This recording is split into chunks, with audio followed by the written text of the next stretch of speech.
Kita bicara semalam, salah satu ajnas yang terdiri pada ibil, bakar dan ghanam itu syarat wajibnya adalah sitatu asya', ada 6 perkara. Ya, hadirin sekalian, insya-Allah pertama sekali syukur, terima kasih kita kepada Allah Taala nikmat hidup masih diberi kita Islam, iman, jadikan kita masih lagi boleh kena taat patuh pada perintahnya dan meninggalkan larangannya. Syukur banyak-banyak dijadikan kita masih luba untuk mencari ilmu, menghadiri majlis ilmu dan terus untuk usaha mempelajari ajaran-ajaran Nabi kita Muhammad sallallahu alaihi wasallam yang telah disyarahkan oleh ulama, ambil kepada kita turas ni. Syukur banyak-banyak Allah Taala beri kelapangan masa, kesihatan pada kita untuk insya-Allah pagi ini meneruskan perbincangan kita dalam bab zakat insya-Allah. Baik, kata musannif Allah Taala. Jadi kita kalau ikut bicara asalnya adalah nak cerita khusus tentang zakat ternakan, itulah ibil, bakar dan ghanam. Jadi syarat wajib zakat salasah ni sitatu asya'. Wa fi ba'd nusakhil matan sitatu khisal. Asya' khisal benda yang samalah. Jadi khисlatani, khislah silap. Ya, khисlatani, khisal. Khисlatani, khisal. Jadi asya' syai'ani asya'. Jadi pertama Islam. Jadi di atas kaedah syarat Islam ni pada tajibu maka tak wajib zakat ala kafirin asli. Jadi tak kena atas kafir asli. Istilah kafir asli maksudnya kafir yang tak pernah masuk Islam. Jadi faham tu kafir, ada kafir murtaddi. Nauzubillah. Kafir murtad maksudnya dia asal Islam kemudian jadi kafir. Jadi ada pun kafir murtad, dia pada masa tempoh dia murtad, selepas tu dia masuk Islam. Bila masuk Islam ada taklif bila dia masuk Islam, dan semua yang telah dia tinggalkan pada masa tempoh dia murtad itu semuanya wajib diqadah. Sama ada ibadatnya, sama ada puasanya, sama ada kita bicara ni zakatnya. Jadi taklif tu ada. Jadi kalau kafir asli tak ada. Allah Taala sebut dalam Quran, kullil ladzina kafaru in yantahu yughfar lahum ma qad salaf. Katakan kepada orang kafir kalau dia masuk Islam, yughfar lahum ma qad salaf, diampun masa telah lalu. Ma tu apa-apa tuntutan yang syar'i yang khusus untuk orang Islam, masa tu dia tak Islam lagi, yughfar lahum ma qad salaf. Macam mana pun penitilan ayat Quran tu kena tengoklah, tapi atas kita bicara konteks zakat ni, yughfar lahum ma qad salaf. Baik, yughfar lahum ma qad salaf. Baik, di atas kaedah kata kafir asli ni tak wajib zakat, amal murtadu wa fasahihu anna malahu, bahawasanya harta dia adalah mauqufun, dihentikan. Fa in ada ila Islam wajabat alaihi wa illa fala. Jadi Islam mauquf ni maksudnya harta dia tu kalau kata nisbah kerajaan, ada pemerintah Islam, bila ada orang murtad, harta dia kerajaan tahan, tak boleh bagi ke dia. Apatah lagi dengan sebut ada pemerintah yang laksana hukum Islam, dia bila isu murtad mesti suruh balikkan dia pada Islam. Kalau dia tak mau Islam, bunuh. Tak mau Islam. Kalau dia tak mau Islam, bunuh. Itu yang istilah mauquf. Mauquf maksudnya harta dia tak dibenarkan untuk dia belanja. Di stop kan, apa lagi bahasanya, disita. Disita harta dia, dihentikan. Baik, kemudian dia bagi tafsir tu, istilah mauquf maksudnya dia tak boleh bagi belanja. Jadi disebah dia sendiri. Kalau dalam pengurusan negara Islam, dia ditahan, dipenjara dan dipanggil untuk membetulkan akidah dia. Dipanggil sama ada dipanggil seseorang untuk betulkan akidah dia, suruh dia rojok balik masuk pada Islam. Baik, tafsil daripada mauquf macam mana? Fa in ada ila Islam, jika kembali yang murtad ni pada Islam, wajabat alaihi, wajiblah zakat itu alaihi ala murtad, wa ila fala, sekiranya dia tak rojok, tak ada fala tajibu zakatu alaihi. Pasal apa tak wajib zakat? Pasal dia kafir. Baik, dia atas kata kafir, tak ada taklif apa satu hal. Kemudian harta dia tu macam mana? Kita belajar dalam bab pesaka, harta orang murtad, harta tu tak diwarisi dan tiada siapa mewarisi. Ni celakanya murtad ni. Untuk harta dia macam mana?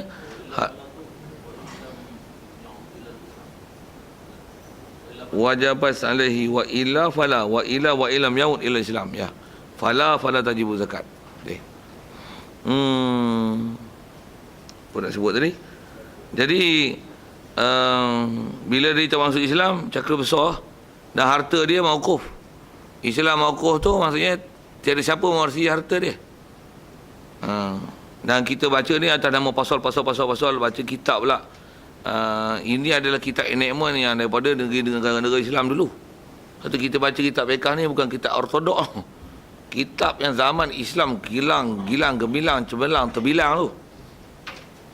Yang dah ada kerajaan Islam yang telah Islam dilaksana dalam negeri. Yang ni adalah antara, kalau nak sebut gini, sisa-sisa dan baki-baki kitab yang ada. Yang kalau orang nisbah nak belajar perundangan negara Islam tu belajar ni ini undang-undang Islam zaman kerajaan Islam dulu. Yang ni kitab ni pun kitab kecil ni. Jadi maksudnya kalau sekolah-sekolah dululah ada kerajaan Islam, yang ni dah belajarnya. Kita seolah-olah macam baru nak buat Islam. Silap kepala otak kita kalau fikir itu. Satu dia sebut ni, di atas kes orang murtad tu disebut di atas kata harta dia mauquf. Maksudnya kalau dalam konteks negara Islam memang dia ditahan. Dan Islam mauquf ni masuk Islam balik, selesai. Kalau tak masuk Islam balik, dia memang kena bunuh. Harta dia memang mauquf tu. Islam mauquf dari sisi istilah harta, dia hukum kafir. Walaupun tak kafir asli tapi namanya kafir. Dan harta dia akan diambil oleh Baitul Mal. Tak ada seorang pun boleh mewarisi harta dia. Siapa pun tak boleh mewaris ataupun diwaris daripada harta dia. Betul macam mana dia ni? Harta dia dipanggil apa? Harta dia termasuk dalam harta faid. Tu istilah lah sikit. Harta faid apa dia? Harta faid ialah harta yang diambil pada orang kafir tanpa melalui proses peperangan. Antaranya harta jizyah. Maksudnya setiap bayaran jizyah yang dibayar oleh kafir zimmi kepada kerajaan Islam, jadi bukan melalui peperangan. Itulah dipanggil faid. Harta usyur daripada tijarah orang kafir. Dia meniaga 1/10 daripada keuntungan itu dikenakan bayar pada kerajaan Islam. Kalau dia duduk dalam negara Islam, itu adalah dipanggil harta faid. Itu antaranya. Antara faid ialah harta orang murtad atau harta orang kafir yang tidak diwarisi. Kafir, dia ada kafir yang boleh warisi. Murtad, tak ada siapa boleh warisi harta dia. Lepas tu harta dia macam mana? Akan diambil oleh kerajaan Islam. Sebab harta pemudaraan kerajaan Islam bagi Baitul Mal. Dan harta dia dari sisi istilah, dia dikategorikan seperti harta faid. Jadi pengagihan dia, pengagihan harta faid. Macam mana harta faid tu? Next change coming soon. Tapi nak kata dia punya nama istilah macam tu. Ya. Fai'un. Itu tentang Islam. Selesai. Wal hurriyatu. Dan seterusnya syarat untuk kenakan zakat adalah mereka. Jadi fala zakata ala raqiqin, maka tak ada zakat, tak ada pentaklifan zakat kata raqiq hamba. Pasal apa? Dia pun kata, pasal kita bicara dah semalam, pasal hamba dia dalam status mengikut mazhab Syafi'i ni, hamba duduk martabat harta. Walaupun dia orang, dari segi kategori pengkelasan dia martabat harta. Sikit lagi kalau panjang bab harta tu, kalau kita belajar bab qisas mengikut kaedah Imam Syafi'i, mengikut kaedah Imam Syafi'i dan Asy-Syafi'iyah, mana-mana hamba kalau dibunuh oleh satu orang Islam yang membunuh orang Islam yang merdeka, membunuh orang Islam yang hamba, orang Islam yang merdeka tu tak kena hukum qisas. Dan tak ada diat. Dia tak panggil diat tu. Pasal martabat hamba tu, dia tak dapat martabat manusia. Dia martabat harta. Jadi kaedah nak bayar dia memang kena bayar ganti rugi pasal hamba orang. Tapi bayar tu qisas memang tak ada. Pasal dia pasal syarat qisas memang ada istilah nama kufur. Al-hurru bil hurri wal abdu bil abdi. Kutiba alaikumul qisasu fil qatl, al hurru bil hurri, al abdu bil abdi, wal unsa bil unsa. Jadi abdu, kita fokus pada abdu bil abdi, hamba dengan hamba, bahawa ada qisas. Mereka faham abdi mesti hur bil hur. Jadi hur bil abd la qisas. Betul? Diat, tak ada dapat diat manusia. Kena bayar apa? Dia kena bayar harga hamba. Sekalipun ada harga hamba tu lebih mahal daripada diat. Sekalipun. Macam kita sebut macam ni lah. Ada orang ni bunuh burung. Burung tu burung apa? Burung merebuk. Berapa seekor? 4 juta. Bayar 4 juta. Walaupun bunuh orang tak sampai harga 4 juta. Pasal apa? Pasal harta dia. Dia ambil bom, dia letukkan apa? Lambu rajini apa? Dia tu. Tak pandai nak sebut. Jadi kena bayar apa? Kena bayar diat. Tak bayar ganti rugi harta lah. Okey, kita bicara bahawa hamba mengikut kawan kita, dia adalah hukum harta. Jadi harta, dia hukum harta lah. Jadi bila harta, adakah dia kena taklif keluar zakat? Dia pun kata. Dia pun kata orang. Satu, dia tak ada, kena zakat. Baik, selesai itu. Jadi pada zakat ada raqiqin. Raqiq. Jadi istilah raqiq ni umum hamba. Wa ammal muba'adu fatajibu alaihi zakatu fima malakahu biba'dil hurrihi biba'dihi al-hurri. Ada pun hamba muba'ad. Muba'ad ni ialah nama satu grup hamba. Hamba ni, hamba apa yang Ustaz tahu? Muba'ad. Dah duduk depan mata tak? Sebut je lah. Mukatab. Hamba apa lagi? Hamba mudabar. Lagi? Hamba abdi. Tampak lagi. Macam itu. Faham saya kata tampak tu pasal apa? Hamba abdi tu sama lah weh. Jadi kategori di kelas. Hamba mukatab, hamba muba'ad, hamba mudabar. Ada apa lagi? Satu lagi hamba yang memang khas atas nama hamba tu perempuan. Ialah dia panggil? Tak. Ummul walad. Sekali lalu kalau kita sebut tak definisi tu, muba'ad lah fokus kita asal. Muba'ad ni apa? Asal mana muba'ad daripada ba'd. Ba'dukum li ba'din adu. Asal sebut fokus pada ba'd itu. Ba'd sebahagian. Muba'ad apa dia? Muba'ad ialah hamba yang sebahagian daripada diri dia telah jadi merdeka. Jadi ada sebahagian lagi yang tak merdeka. Macam mana proses tu pun nak cerita panjang kan. Tapi ta'rifan dia macam tu lah. Muba'ad. Ada sebahagian diri dia merdeka. Jadi 1/2 dia merdeka, 1/3 dia merdeka, 1/8 dia merdeka. Macam mana boleh jadi tu? Coming soon. Tanya, saya jawab. Tak ada lah. Tangguhan. KIV dulu. Pasal nak sebut kategori sekali lalu je. Mukatab. Apa mukatab? Mukatab ialah hamba yang dijanjikan diberi kemerdekaan jika dia boleh memberikan bayaran yang tertentu dalam tempoh tertentu. Yang ni termasuk dalam wafir riqab. Riqab yang ulama syarahkan riqab asal makna tengkuk dengan makna hamba, dan hamba itu adalah mukatab. Jadi salah-salah seorang ahli zakat kan. Jadi mukatab ialah hamba yang dijanjikan mereka oleh tuannya jika hamba tersebut boleh membayar sesuatu bayaran dalam tempoh yang tertentu. Itu mukatab. Mudabbar, hamba yang dijanjikan mereka jika tuan dia mati. Kalau aku mati, engkau merdeka. Itu mudabbar. Ummu walad ialah hamba perempuan yang dipakai oleh tuan dia dan hamil dengan sebab tuan dia pakai. Itu dipanggil ummul walad. Jadi fokus asal kita ni adalah muba'ad. Jadi muba'ad apa masalahnya? Kalau hamba memang hamba betul, memang original hamba, dia tak ada taklif zakat lah, tak ada masalah lah tu. Ummul walad original hamba. Cuma dia ada kait bila tuan ni mati merdeka. Pasal ummul walad dia akan merdeka dengan mati tuan. Mati sayyid dia. Mudabbar pun dengan mati tuan akan merdeka dia, pasal mudabbar ialah hamba yang dijanjikan merdeka dengan mati tuan. Kalau aku mati kau merdeka. Itu mudabbar. Kalau mukatab belum merdeka, melainkan dengan diselesaikan bayaran, masih status hamba. Muba'ad ada sebagainya merdeka. Bila sebagian merdeka, maksudnya ada taklif sikit merdeka tu. Baik, jadi bila ada nama merdeka kat dia, jadi fatajibu alaihi ala muba'ad az-zakatu fima malakahu bi ba'dihi al-hurri. Maka dia kena bayar zakat pada apa yang memilih akan dia sebahagian daripada diri dia yang telah merdeka tu.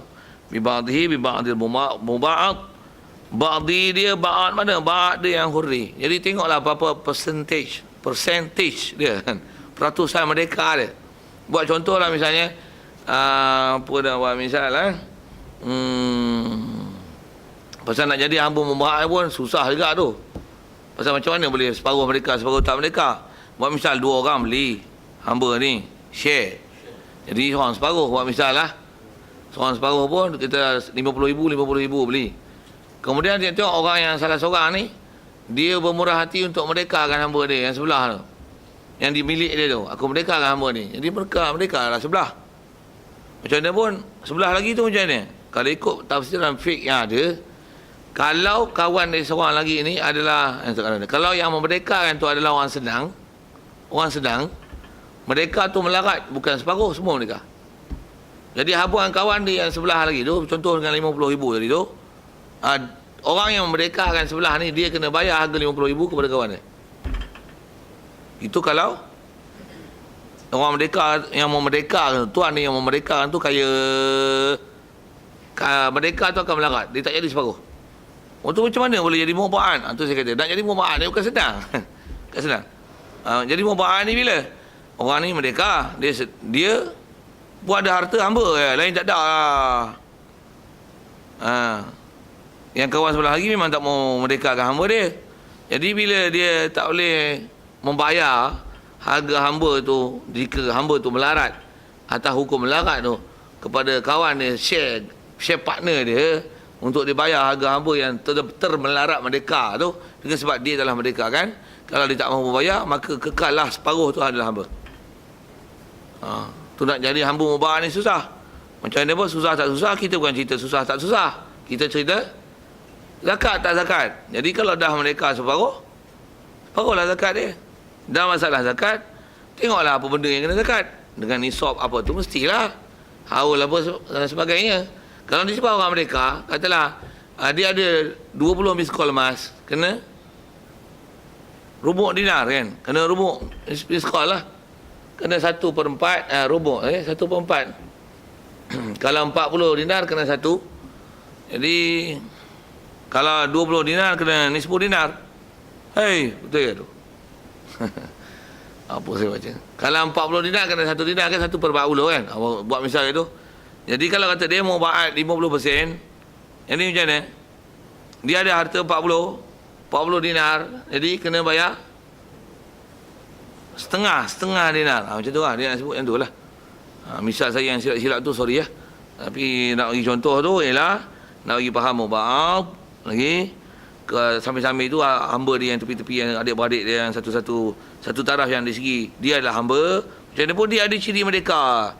Jadi kalau buat zakat mesti buat reta pun mesti reta yang kena zakat, dan nisab haul tu mesti cuma dia tak merdeka 100%, jadi 50% lah. Macam mana pun nisab tetap nisab lah. Nisab tak ada 50%. Cuma di atas dia tak clear pasal dia separuh dia merdeka, separuh lagi tidak, maka zakat dia adalah separuh. Boleh tu? Ada apa sangkut? Separuh daripada apa yang sepatutnya. Ya. Kalau katalah dia tak merdeka tu 1/3, jadi 1/3 lah daripada apa yang sepatutnya. Dah bagi tu. Kok sangkut-sangkut hamba tu. Mualat apa pening lah. Kok boleh dibantu kan. Kalau tak pening tu maksudnya okey lah, clear lah. Lain kali tanya boleh jawab kan. Ya. Dia tak berlaku kot. Lah ni tak ada berlaku lah. Hamba pun tak ada. Pasal nak jadi hamba mesti ada proses perang. Lah ni perang ada, tapi tawanan tak ada lagi kat kita. Dan tak ada tawanan yang nak dijadikan hamba yang macam ni. Tak ada. Yang ada pun pasal terikat sikit dengan undang-undang antarabangsa yang PBB, Persatuan Bengong dan Bodoh tu. Sajalah kita kutuk sikit dia orang tu. Tawanan Bengong Bodoh. Pasal dia istilahnya, kalau hamba yang kita tahan ni, kita perhambakan dia. Dia bising banyak lah. Apa ni sistem perhambaan lah, apa bising lah. Padahal dia buat ada sistem perhambaan, dia buat ada dasar appetite, macam-macam dasar dia menjadi bercanggah dengan agama kan. Dia orang buat kita hamba abdi, dia perhambakan kita walaupun tak nama hamba, itu dia tak bising. Tapi bila kita buat sistem hamba yang dalam Islam, walaupun hamba tapi dia ada satu disiplin dan satu sifat kemanusiaan yang cukup besar, dan banyak ukur-ukur syarak. Apabila salah-salah sikit, merdekakan hamba. Maksudnya ada galakan untuk merdekakan hamba, dan istilahnya nak meriliskan manusia daripada proses perhambaan dan nak mengajak manusia supaya masuk Islam, supaya abdikan diri kepada Allah Ta'ala, tu dia bising. Jadi tak ada ni sebab kata tak ada tu memang tak ada hampir tak ada.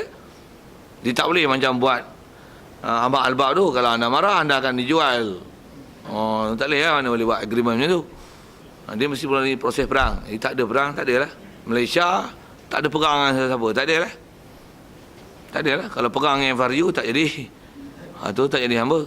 Syarat nak jadi hamba pun mesti perang dengan orang Islam, perang dengan kafir. Dengan kafir. Kalau perang dengan Islam, tawanan orang Islam tak boleh didirikan hamba. Macam mana pula orang Islam boleh perang Islam? Orang Islam tu yang burah. Kerajaan Islam adil. Lawan burah. Kumpulan Islam yang keluar dia taat pada khalifah yang adil. Sistem pemerintahan yang adil. Yang tu burah, pemberontak. Bila dia berontak, memang boleh perang sampai tahapnya. Tapi anak isteri dia, tak boleh buat hamba abdi. Dia orang Islam. Jadi yang boleh buat hamba ni ialah orang kafir. Orang kafir. Jadi memang zaman ni tak ada. Nak kalau tunggu zaman Nabi Isa turun esok. Tu memang tambah Nabi Isa dah menang, nak bunuh Dajjal masa tu, seorang-seorang lelaki-lelaki pun kurang-kurang mau 40 orang hamba seorang. Tak faham tu tanya lain. Tapi di atas respon kata ada lah, memang ni memang tak ada. Tak ada istilah hamba yang memang secara rasmi ialah hamba yang menepati takrif dan piawai yang mengikut syarat. Okey. Lain ada? Ya. Hamba yang ya.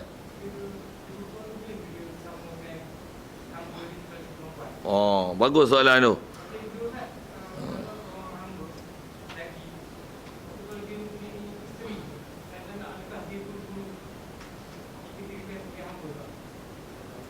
Hamba tu dia ada isteri dan anak.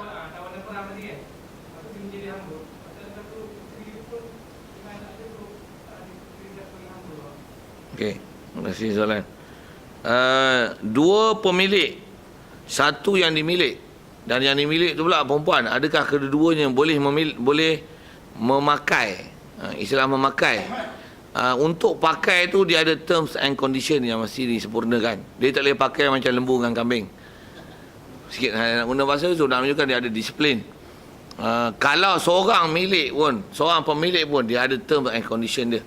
Sekali lalu kalau sebut apa term condition dia, dia mesti bila pindah milik sama ada melalui proses pertawanan ataupun melalui proses beli ataupun melalui proses hebah ada orang bagi kat dia. Untuk dia boleh pakai, syarat dia mesti sekali haid. Dalam milik dia tu sekali haid. Suci baru boleh pakai. Baik. Kalau katalah ada dua, dia tak boleh pakai dua orang, pakai dua-dua sekali, tak boleh. Pasal bila orang ni pakai, orang ni pun ada milik kat, orang ni pun nak pakai. Teruzur nak pakai. Seingat saya kalau dalam bab mubahat ni, dia teruzur nak pakai. Melainkan kalau kata memang ada orang milik, tapi kalau seorang pakai, orang ni teruzur nak pakai. Lepas bila dia nak pakai, orang ni nak pakai, dia ada syarat. Dan syarat dia kalau dia ada pakai, mesti istilahnya diistibrak kan. Apa istibrak pula? Istibrak bukan istibrak belajar bab istinja, ni istibrak bab hamba. Istibrak ni kalau dalam istilah orang mereka dipanggil iddah. Cuma bab hamba tak dipanggil iddah, dipanggil istibrak. Dan istibrak hamba adalah dengan sekali haid. Maksudnya bila kawan ni pakai, lepas tu dia tak mau pakai, lepas tu kawan tu nak pakai, syarat nak boleh pakai mesti sekali haid, boleh pakai.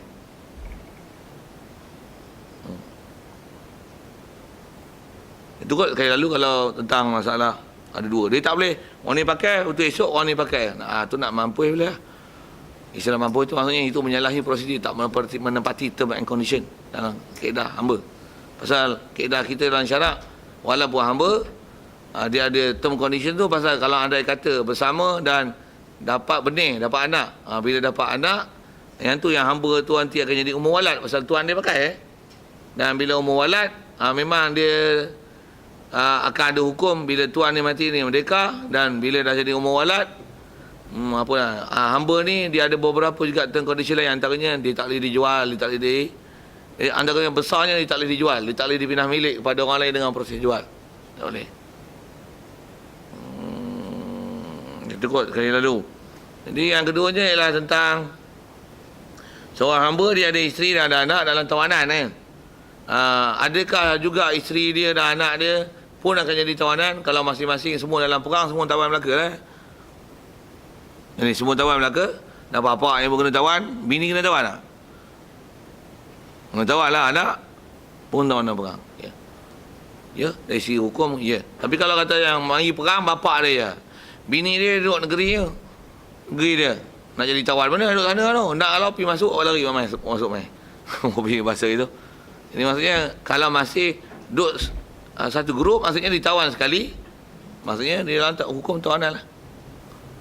Hukum tawanan perang. Itu kot katanya. Muskil kan? Lain?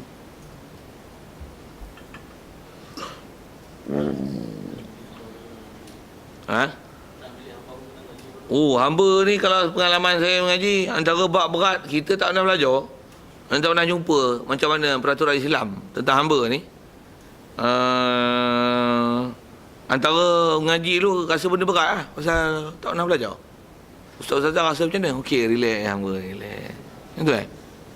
Kalau yang tu pun sakit kepala, muka mudabar, muka tak, ubat. Segi ada, ni disebut dengan bahasa rokik. Segi ada hamba qinni. Qinna. Ada qinni. Ada hak tulin, tak tulin pula. Macam mana tu? Ada dalam hadis sebut, hatta antalidal amatu rabbataha. Antalidal amah, ada sebut dengan amah. Amah tu apa pula? Bukan amah hak Indonesia, main Malaysia tu. Sikit lah saya main-mainkan bahasa tu. Tapi ada benda yang kena tengok detail lah. Yang bahasa Melayu panggil gundik. Gundik bahasa Melayu, kitab Jawi disebut gundik tu maksudnya ialah umum walad. Hamba perempuan yang dipakai oleh tuan dia, tu adalah gundik. Jadi kalau gundik ni maksudnya umum walad yang tuan dia pakai. Sikit macam tu sekali lalu. Jadi maksudnya memang kena mengaji. Dan Rasulullah pun kalau kita tengok waktu akhir-akhir umur dia, antara dia wasiat kepada kita solah lagi, wa ma malakat aimanukum. Apa yang kamu milik dengan tangan kanan kamu tu, terjemah dia, translation dia, kedaki dengan dia apa dia? Hamba diistilahkan wa ma malakat aimanukum. Quran pun sebut dengan istilah waladzina hum li furujihim hafizun illa ala azwajihim aw ma malakat aimanukum fa innahum ghairu malumin. Aw ma malakat aimanuhum, apa yang memiliki oleh tangan kanan kamu. Jadi Rasulullah memang wasiatkan kita dengan wa ma malakat aimanukum. Jadi maksudnya bab perhambaan ni memang kena ngaji sungguh sampai Rasulullah wasiatkan dia. Istilah wasiat tu dia pesan dekat kita, suruh ambil berat benda-benda tu. Itu kot. Jadi maksudnya jangan buat cuai, jangan ingat setengah alah hamba. No. Dia ada tu kata ada term condition yang kita kena mengaji elok, faham elok. Macam mana peraturan tu? Tambah duk akhir zaman ni bertemu dengan Nabi Isa, kalau Nabi Isa ada esok ada masalah hamba pergi tanya dia, yalah. Pasal dia tempat rujuk syariat kan. Tak payah tanya ustaz Google dengan ustazah Wiki, tak payah tanya. Tanya Nabi Isa terus. Pergi ke mana ni? Nak cerita tanya Nabi Isa tu. Dan dia akan hukum dengan syariat Islam lah. Tengok-tengok kita belajar tu dalam fiqh Syafi'i tak sama macam mana disebut oleh Nabi Isa. Mesti ada yang sama punya, mesti punya. Pasal dia muafakat, dia benda-benda yang betul. Yang ambil pada sabdaan Nabi SAW. Dan dia akan menghukum bukan mengikut syariat Nabi Isa dengan kitab Injil, tapi dengan Quran. Macam mana syariat Nabi kita Muhammad SAW. Itu kot nak kata memang kena mengaji, memang kena belajar buat hamba ni. Mesti ISO piawaian syarak mengikut syariat Nabi SAW. Nombor berapa saya tak tahu lah, mungkin 54434. Nombor ISO dia. Dia ada ni ISO 20012 apa pun nombor lah, saya tak tahu. Dia ada kan, yang ni bab pengurusan, yang ni bab kualiti, yang ni bab cara pemprosesan, ada GNP apa macam-macam nama tu. Yang ni piawaian ISO nombor apa. Jadi kita pun Islamiknya ISO 54434. Tu ISO solat tak? ISO hamba? Buah apa? Benda tu ke istilah. Betul kot? Habis ambil. Ada lain?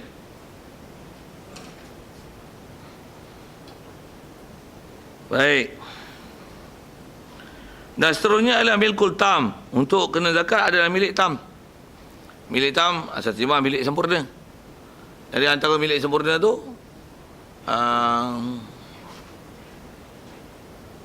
memang milik tu milik kita. Baik, macam mana pun. Ada milik sempurna, ada milik tak sempurna. Milik tak sempurna macam mana? Tengok dia sebut. Ayat kata dia, fal milku dha'ifu la zakata fihi. Baik, ada pun milik dhaif maka tidak ada zakat padanya. Jadi ada milik tam, ada milik faham tu naqis. Kita selalu tam lawannya naqis. Cuma digunakan sini milik tam dan lawan dia milik dhaif.